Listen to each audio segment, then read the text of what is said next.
Well, this is awesome. Indeed. We were like trying to go, how many people we're going to get? I don't know. So it's really nice to see the house filled with everybody in here.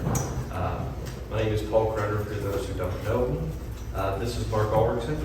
Mark and I go back to when I was a co-op student, and this was my design professor here, Robert, we were both design students, and we graduated designers in Boston 40 years ago.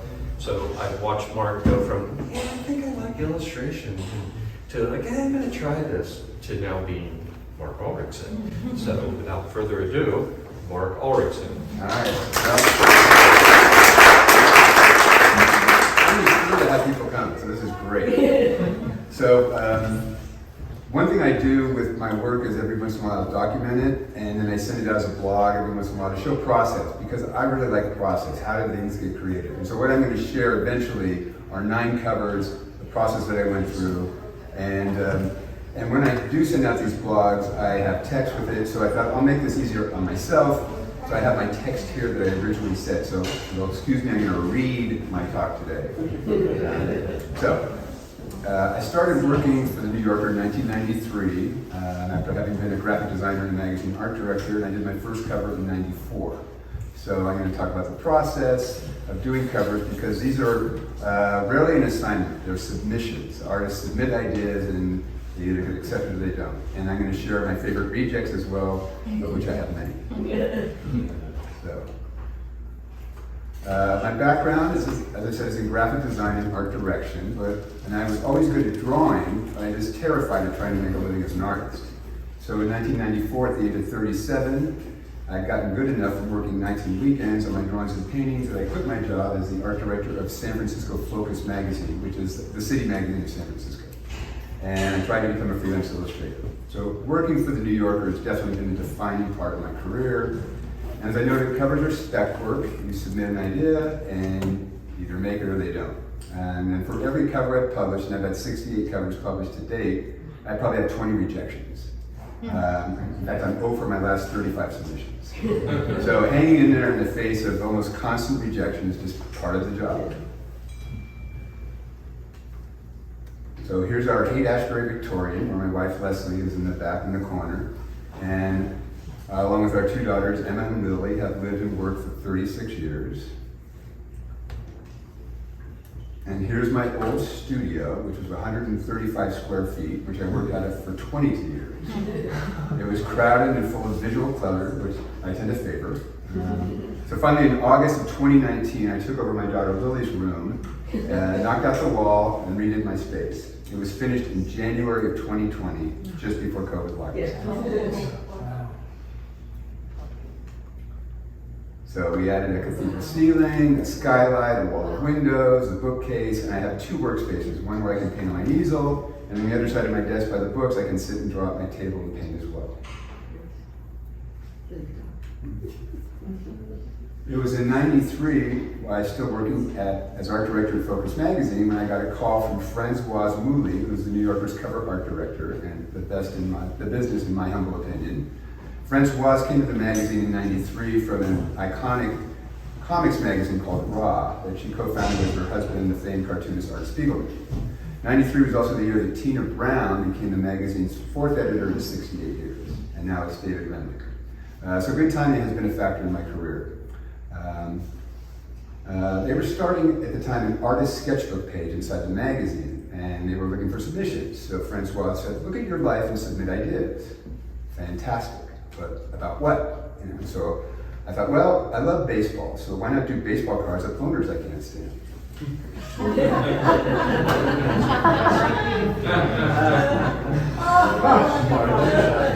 You may recognize the woman in the upper right. I guess they liked that I was a bit snarky. So in a big story about Hillary Clinton was slated for May of 1994, they approached me for my first cover. They said, Hillary is very stiff and your work is as well. So we want to see what you can do with this idea.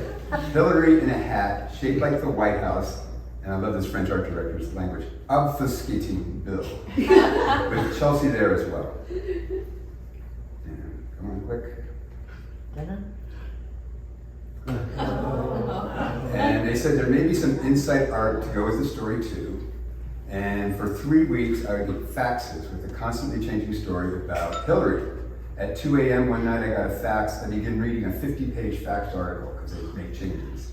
So for the opener of the magazine, they had an idea. They said, since Hillary changes her hairstyle all the time, they thought of an image of a doll's hairdo with dotted cutout lines like you'd find in a paper doll book, each with a different Hillary hairstyle.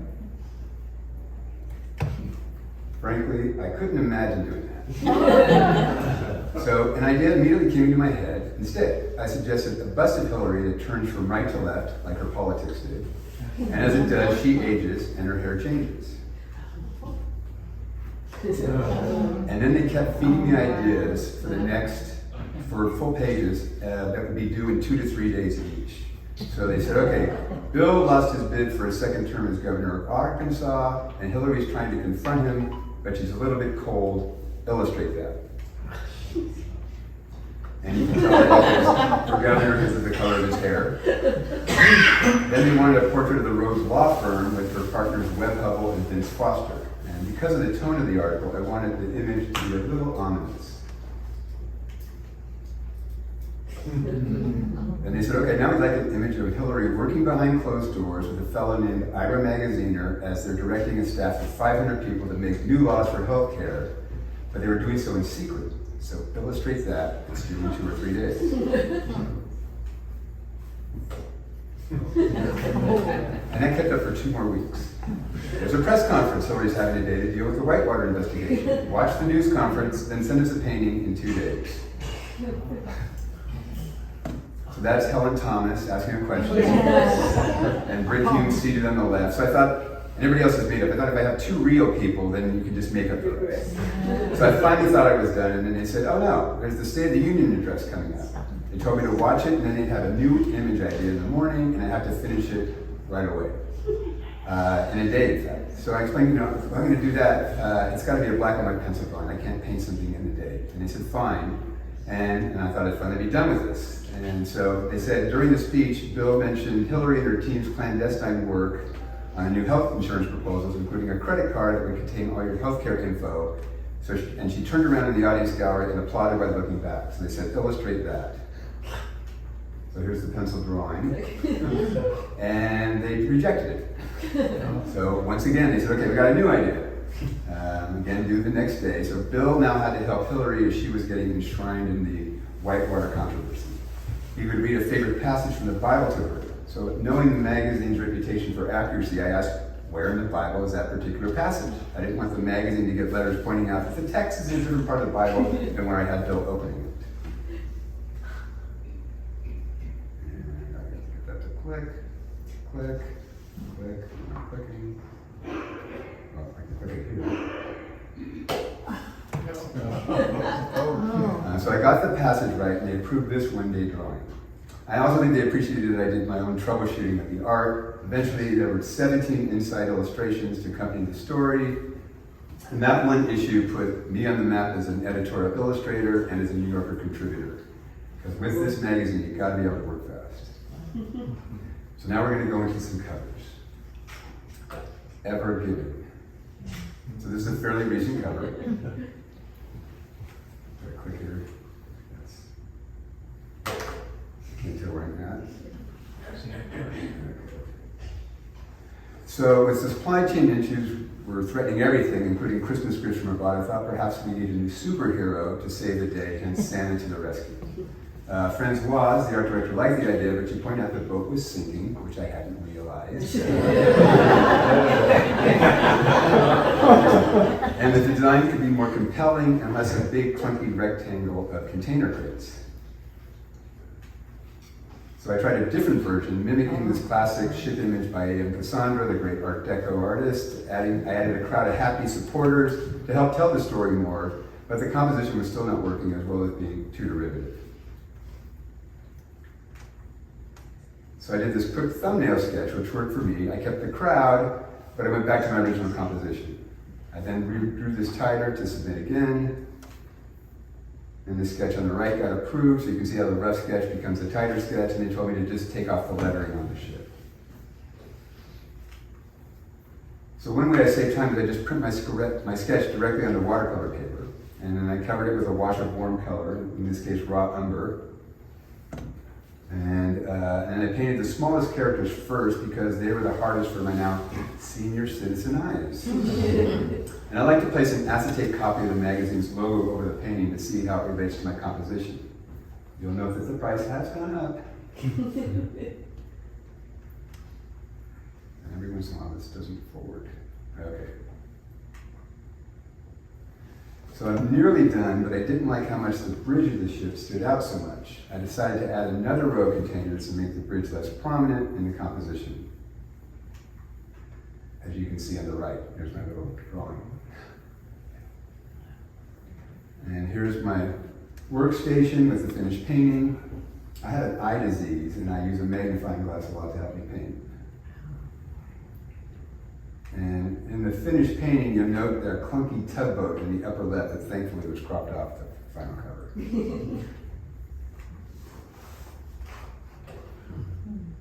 And I love that Francoise had the logo rising from behind the skyline as if it were the sunrise. Summer treat.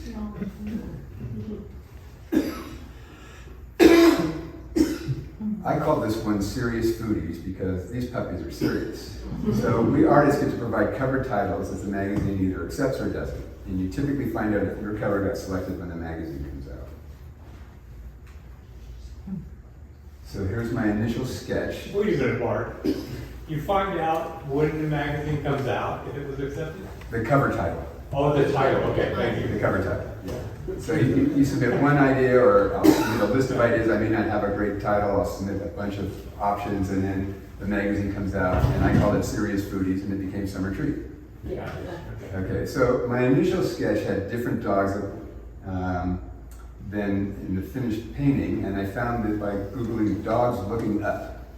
And then I searched for photos of friends' dogs that my photographer wife Leslie took. I love surprising friends when I inform them after the fact that their dogs are on the cover.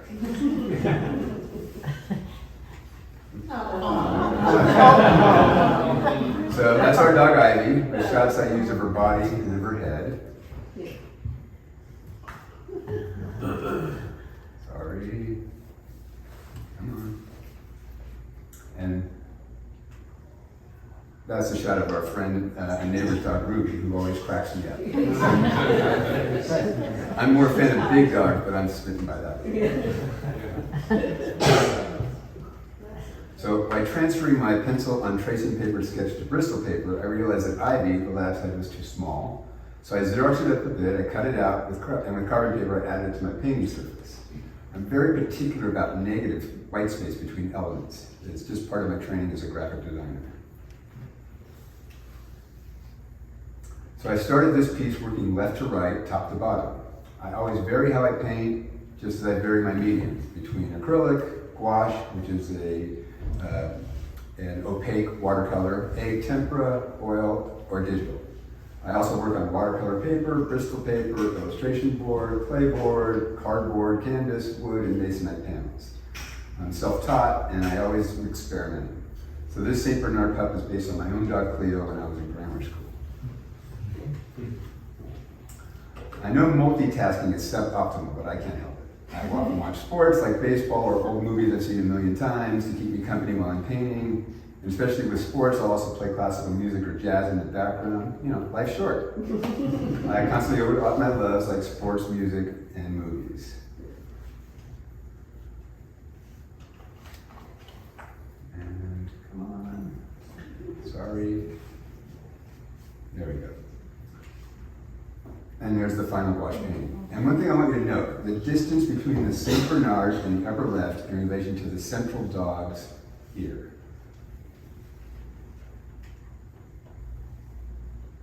So when I put the show together, I noticed that the magazine slightly moved the St. Bernard a little to accommodate the logo. And frankly, I still like my sketch better than the final art. It works better if I leave the dogs off the page, but I got too consumed with painting real dogs, like my mom's dog is a little white Bichon, and a friend's dog is a Basset. My bad, I blew that one. Hoop Dreams in New York.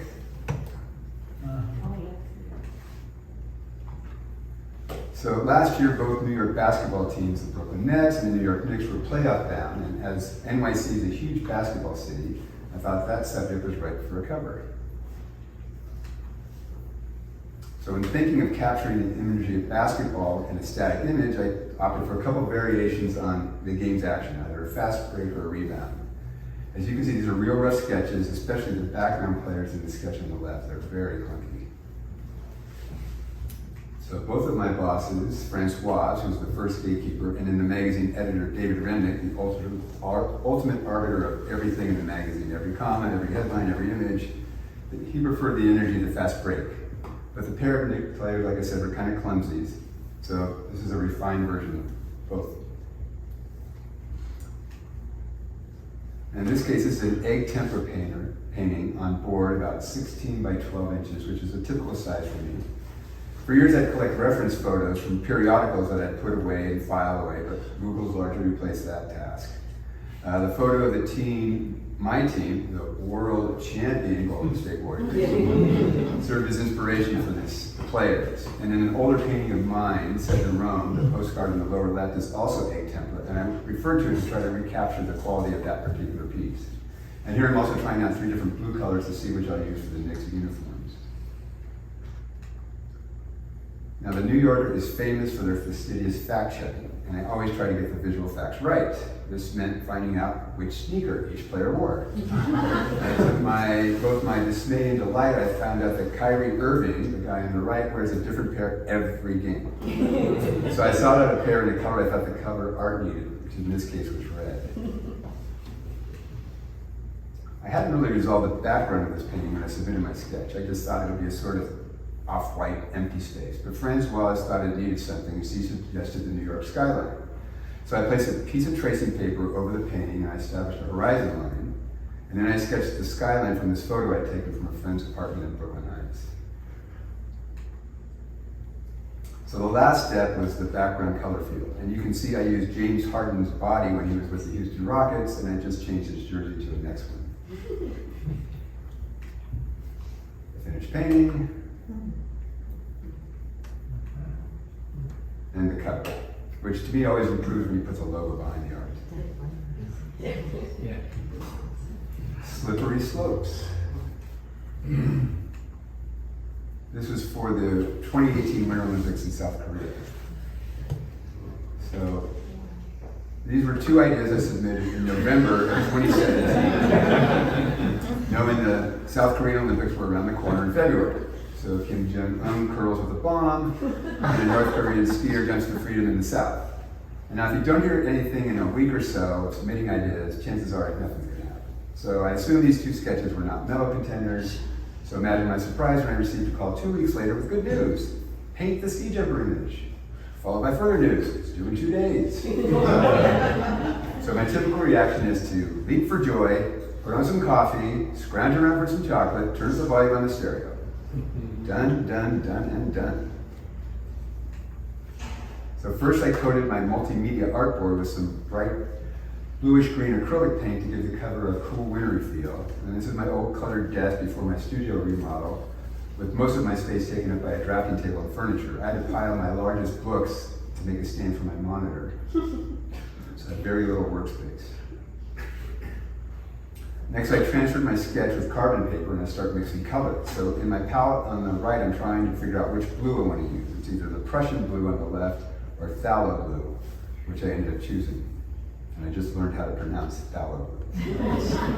I want to call it phthalo. I painted the skier in the all-important bit of spot red color, which I knew would stand out against all the blues and whites of this image. And here's my main soldier's face on the left on my laptop. And his uniform is below in another shot. And see, I wanted an eeriness to him, I pulled out my dog-eared samples of scary lighting. The kind you get when you put a flashlight under your chin in a dark room. And here it is, day 2, or my deadline day. So this is what I got done in the first day. The soldiers are done, and all I need to do is add the fencing, make sure it's all right, with the painting, and then I walk a few blocks away to my local FedEx drop box. For the 4 soldiers in the background, I drew just 1 figure on tracing paper. I Xeroxed it down for the slightly smaller full figure pair, and then flipped the paper over to create identical soldiers mirroring each other. So make life work quicker. Now, I don't have the hand-eye control or the eyesight to paint the little fence detail, so I used a pencil and pen for that. Done. And I had an hour or so to spare before my 4:15 deadline. But I wasn't happy or sure about that great distant mountain. And inspiration hit me. I know, I'll make those mountains green with trees all of the middle ground. Then halfway through adding the trees, I started regretting it. What was I thinking? I had about 30 minutes left before I had to leave for FedEx, so the mountains had to go, period.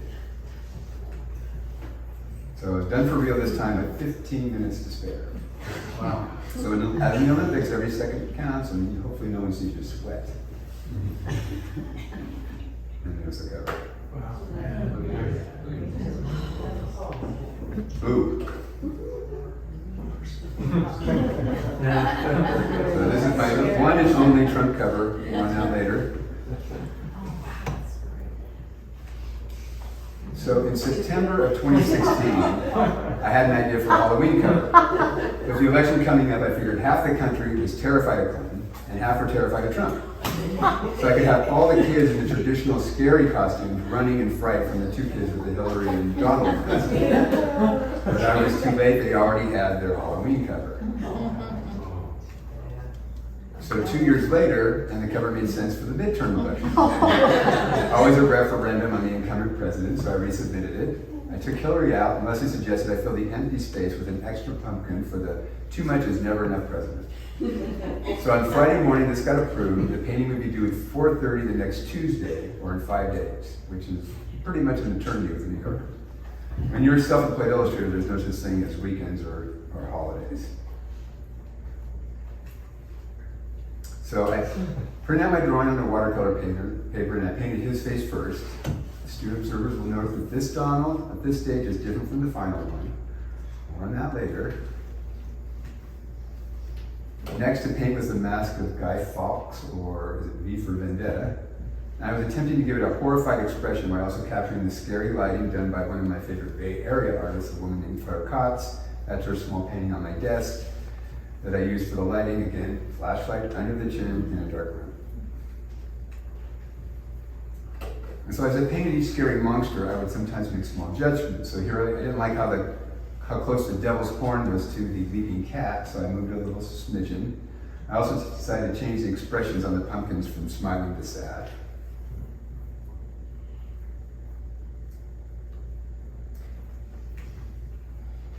So the kids in the costumes are all done, and now I have the harder task for me, which is deciding what colors to make everything else. I always kind of paint the givens first, and then I have to go from there. So at this point, I gave the devil a little more elaborate costume, and I didn't like how the tail intersected with its sleeve. My eye went right there, and it shouldn't. And then here's my old crowded desk as I painted over the weekend. While working, I streamed some of the music from San Francisco. Has this Harvey Strictly Bluegrass Festival in nearby Golden Gate Park. That's Tim O'Brien on the screen. But for this guy, I took a photo of the work in progress with my iPad, and then I painted the background color based on somewhat on the reference on my laptop, which was a sunset behind my house.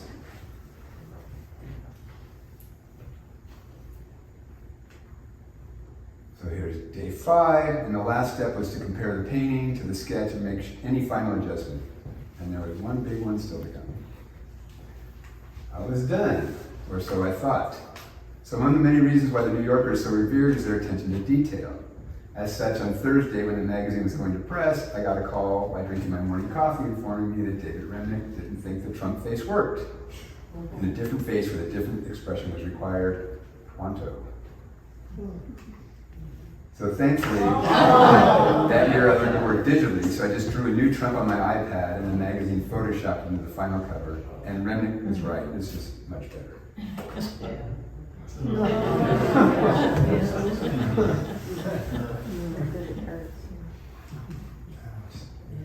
Suiting up.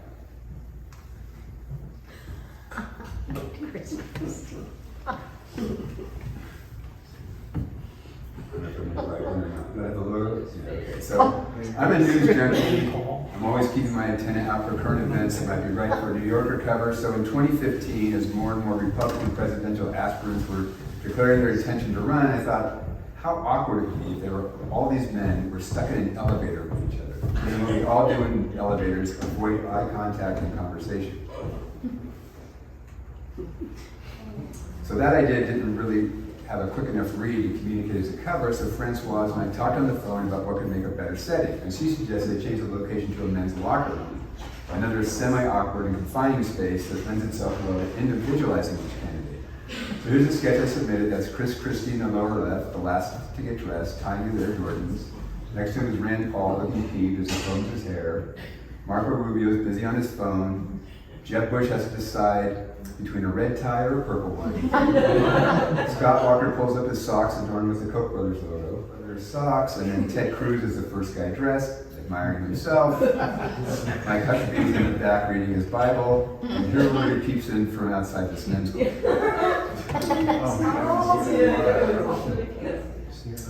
So this composition needed some adjusting after I had done it. So I enlarged Cruz and moved his body in reflection to the right, literally.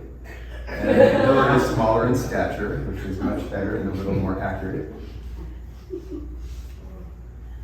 So I printed my sketch onto smooth Bristol paper and started this gouache painting. My first step was covering the surface with a warm midtone, in this case burnt sienna, and I used a sponge brush to do that. Sometimes I paint the faces first, sometimes last, as in this painting. So here I took on the lockers first. So Jeb Bush is wearing monogrammed shorts resembling cowboy boots. And he's reaching for the purple striped tie. Behind him, Huckabee reads his Bible, and each Republican has a little touch of red on them.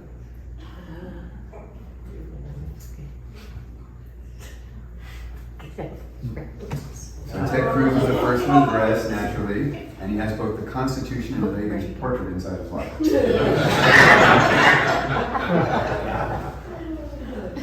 And that's Rick Perry in the lower right-hand corner, represented by a pair of empty cowboy boots. So this grid shows how the composition was sort of organized in my mind. I didn't make a grid like that, but with my graphic design background, I refer to a lot of things I learned as a graphic designer and how to organize a space. And then the only blue in the painting you see is behind Hillary's head. Yeah.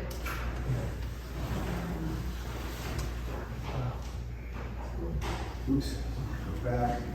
Sorry. This was my 50th cover for the magazine. I wrote a big blog about it, and then I forgot to send it out.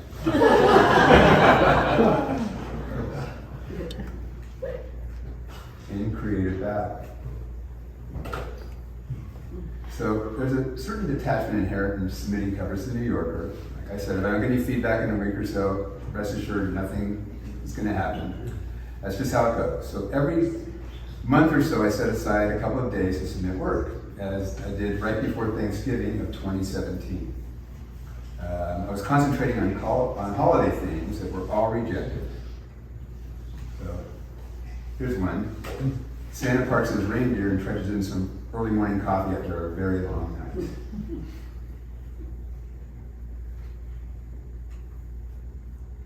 Or a Christmas tree adorned with iconic Manhattan icons, or sites. This I drew in color on my iPad, but it is a rough sketch. Here's the family dog and cat reacting differently to the new robotic vacuum cleaner gift. So, a few days after I sent out my batch of sketches, an email request came from Francoise, but it wasn't about my recent submissions. Instead, the magazine was looking for submissions for Martin Luther King Day, which is an annual cover subject. So I was disappointed, didn't care about my sketches. But despite the recent rejections, I have to give it a go. I mean, it's an opportunity. So what I tend to do is I'll take a shower and try to get ideas. And in California, that's a very short shower these days. And so I closed my eyes and I pictured immediately Martin Luther King in prayer, and on a knee. And then it reminded me of all the football players taking a stand by taking a knee. And I thought, how about King kneeling in prayer in solidarity with NFL players? So I turned to my creative consultant, Leslie, and I told her the idea. She said, quick, go sketch it right away and submit it. So 10 minutes later, I did it. And that was enough. Quick sketch, quick response. The very next day, they called me and said it's a go. So the next step was to tighten up the sketch. And I wasn't sure if I should have the players linking their arms or not, so I submitted 2 alternatives. So they are linked in the left and not in the right, and I titled this one Links in the Chain. And David Remnick called it In Creative Battle, a line from a speech that I never was familiar with. So I opted to try something new. I'm not afraid to try stuff, so I decided to paint the face differently, a la one of my heroes, Ben Shahn. And so I'd add the features more to the line art rather than painted art. You'll see. So after completing King, I tackled Colin Kaepernick and Michael Bennett.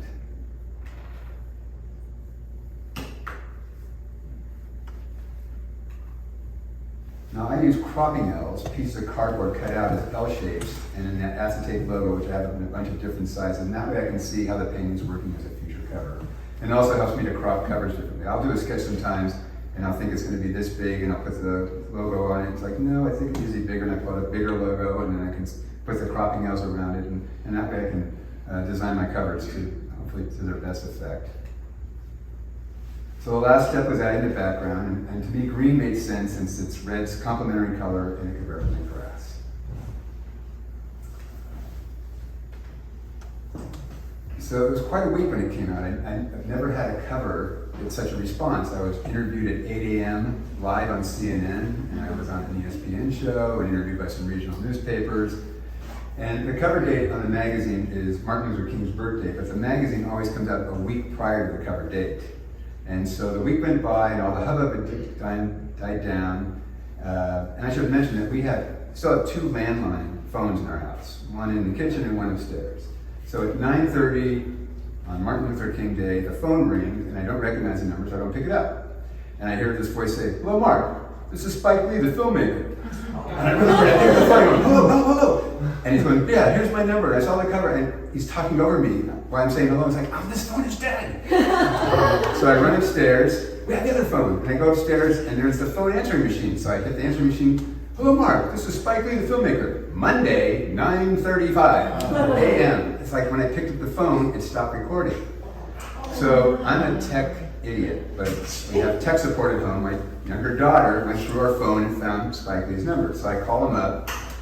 "Hi, Spike, this is Mark Ulriksen." He called me. "Oh yeah, I was shooting all week and I just got in my office and I saw this cover and I told my sister, you gotta find this guy, and she found you. So tell me, is the cover available for sale?" And I said, "A guy named Barack just bought it."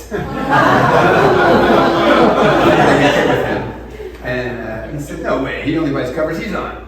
So eventually he bought the cover, and then he said, "If you're ever in New York and in your Republic of Brooklyn, you can come visit me in my studio." So the next year we happened to go there because this got a gold medal from the Society of Illustrators, so we got to go to New York. And we got to visit his studio. He wasn't there, but we got the grand tour. The guy has an amazing, amazing art collection. All the Nike photos he did for those commercials. You know, he's got the clapboard from The Godfather that Francis Coppola gave him. I mean, all this stuff from the movies and sports. He's a huge sports fan, as you probably know. So that was quite an event. So, figured skaters. So I almost felt guilty because I landed this cover 3 weeks after I had the Martin Luther King cover. But my qualms were somewhat mitigated by the fact that I submitted an idea for this 2 years ago. So there's that. So the sketch on the left was submitted in late 2015 but was rejected. And I always liked the idea of looking down in patterns of skaters in the long winter shadows they created. But I thought enough time had passed I could resubmit it, but I thought I'd better make it better. So I decided to make it more about a large circle going around so you can follow the skaters in a circle. And I thought I could make it more about democracy of skating. So you could have accomplished skaters who can leap and spin alongside novices who wobble and fall. And I called it all skate, like you used to say when you go to the roller rink. So please note the skaters in the lower right-hand corner. I'll tell you more about that later. So in this case, I painted the shadows first, but I realized they were too dark and too dominant. I wanted them darker than my original color sketch, but I went too far. That happens. So about those lower right-hand corner skaters. So late in the process, my youngest daughter, Lily, reminded me of a photo of her older sister, Emma, and I skating, sort of. So I decided to use that photo as reference. So sometimes it takes a family. And it actually took me 3 times before getting the shadows right.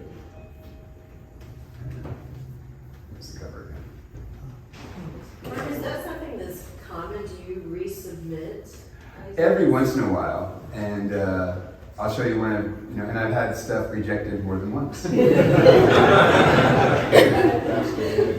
I know the cartoonist Roz Chast, and she'll resubmit cartoon ideas. So, you think something should be a cover. It's like, why not? So, Stellar Night. So this is my most recent cover, and I've always been attracted to lights. I mean, who isn't? And there's nothing like Manhattan at night. So over the years, I've submitted a few ideas centered on lights in New York. And here's two rejects where I'm mingling holiday lights with the lights of a Manhattan skyline. And here's Christmas tree lights surrounding a window with a menorah. And it's pretty subtle. So last year, I thought I'm going to give it another go, and I'll try it with just a generic idea of a sparkling made-up city at night. And like those two rejects, it was done digitally on my iPad. I used Procreate as the app and an Apple Pencil. And the impetus for this new idea was this photo from a book by one of my favorite photographers, Fred Lyon. And he shot in San Francisco, and this is a foggy Nob Hill night in San Francisco. It was probably in the middle of summer. So I often thumb through photo books to try to get ideas. And I've been calling this one Starry Night. I was trying to mingle Van Gogh-like stars in the sky with glowing windows in the city.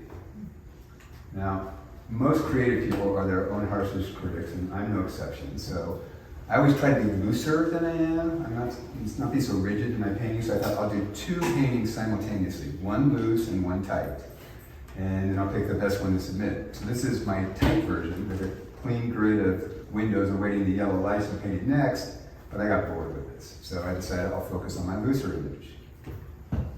And this to me is loose. So I slowly started adding lights, making some glow, and I also played around with darkening and lightening the various buildings. And that's the finished painting, which is again 16 by 12, but this is oil on a wood panel. So when I first submitted the iPad sketch to Francois, she liked it, but I knew it was too rough to show Remnick to get his approval. So I just thought, I'll just paint it. I'm just going to go paint the final and just hope I get a go. And if it didn't get accepted, I'd learn something new because I seldom work in oil, and I've never done a New Yorker cover in oil. And thankfully, it all worked out. In fact, it was so well received, I got 4 quick offers to purchase it, and I sold it to a friend who said he proposed to his wife in Central Park on a night like this. And then I was in a gallery show this summer, and I thought, oh, I'll just repaint it again, and I did it 30 by 40 oil on canvas.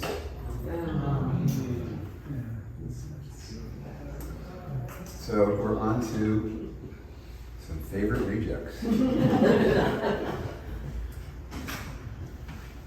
So the pursuit of pleasure is about our epidemic of obesity. So the magazine decided instead of running it originally in February when it was good to run, they would save it for their fall food issue.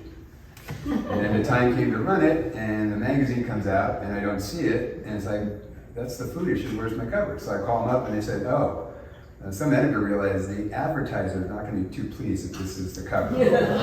So then it ran in a separate article. And in 2014, baseball fans will know that the Red Sox made it to the World Series again for the first time since '86, and they did it by overcoming a 0-3 deficit, and they swept the Yankees 4 straight games, all in dramatic fashion. So I hurried this up right away and did this submission, and Remnick was going to run it until an editor told him, are you kidding? You're going to celebrate the Red Sox beating the Yankees on the cover of the New Yorker? So it ran on the last page instead. For the cartoon caption contest.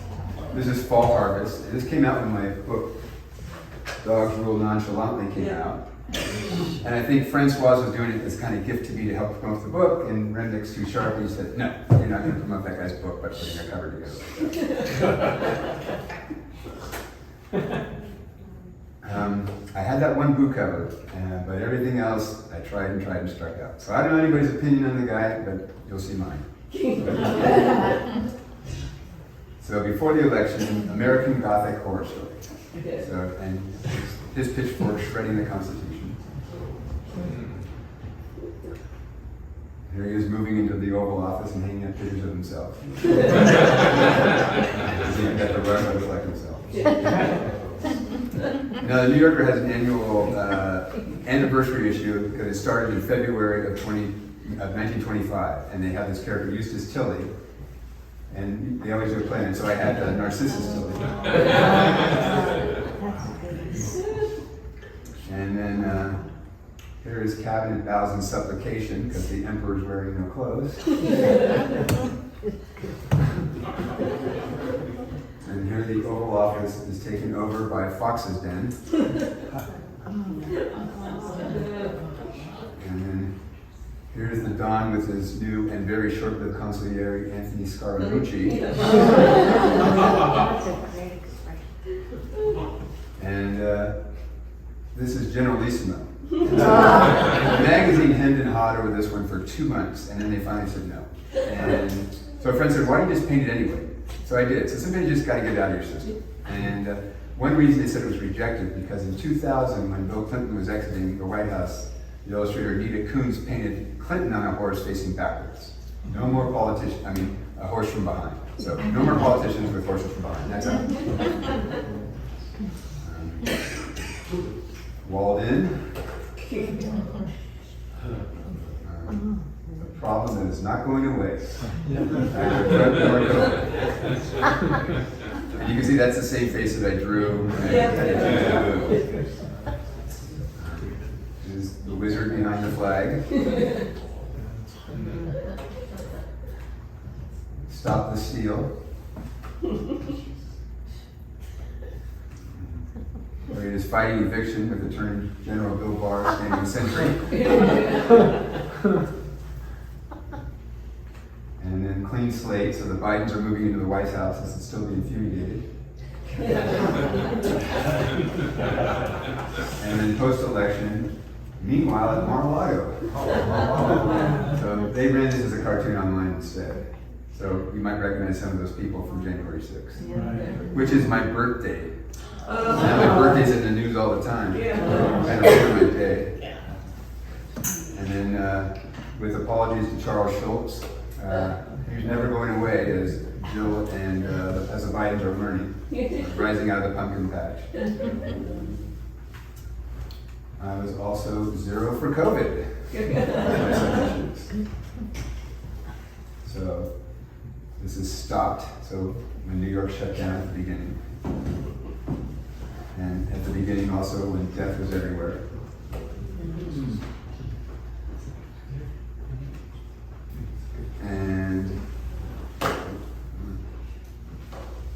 And the New World Order with people inside and wildlife outside. I like the fact they don't even care the kids scribbling on the wall. Well, yeah. Distant rain, a couple try to stay dry and safely 6 feet apart. This is around for 2, please. I don't know what they did in Cincinnati, but in San Francisco and in New York, they would like chalk up circles on the grass for people to stay safely away. I thought, well, maybe there's a meager D to take you out there. Staycation. So everybody's on the top of Manhattan buildings, sunbathing, and that's all they get as far as the beach scene. And the path not taken, so there's 2 masked hikers, and they're either afraid of the approaching bear in the center trail, or the hikers who are not wearing masks on the left trail. And then enough with the phones already. So fortunately, I did a cover called Capturing the Memories. It did run as a cover dedicated to everyone's addictions to phones. So I wanted to tackle this subject. I thought, okay, where and when should people be paying attention, but they aren't? Because they're too consumed with their devices. I thought, oh, the family vacation photo. So this one did run, and all the others that followed didn't. So in the age of the selfie, great portrait artists at work nowadays.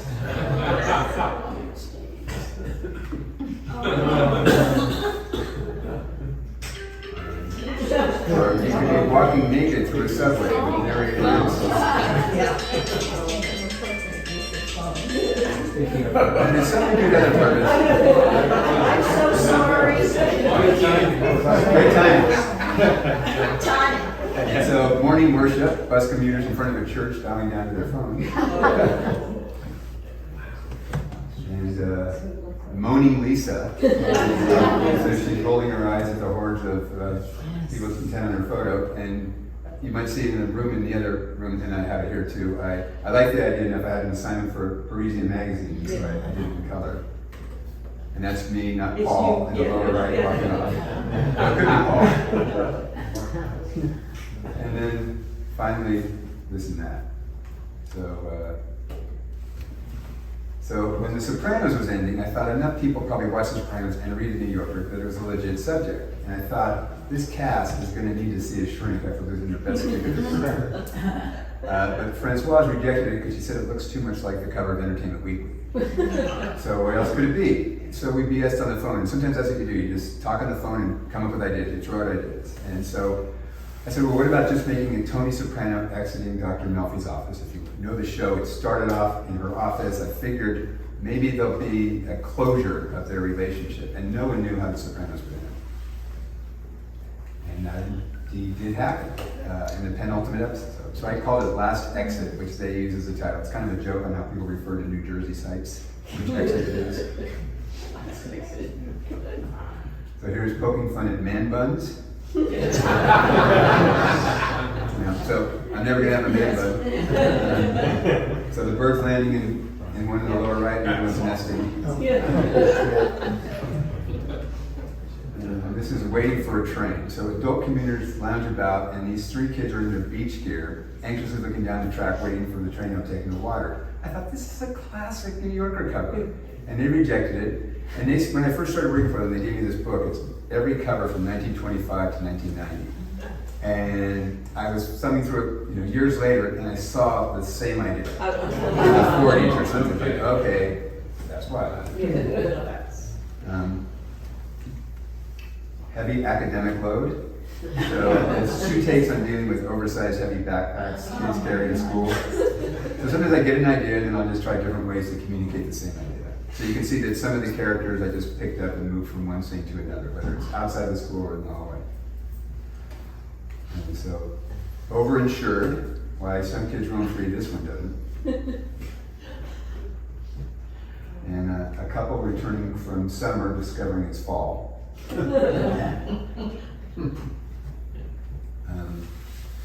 Metal Musil.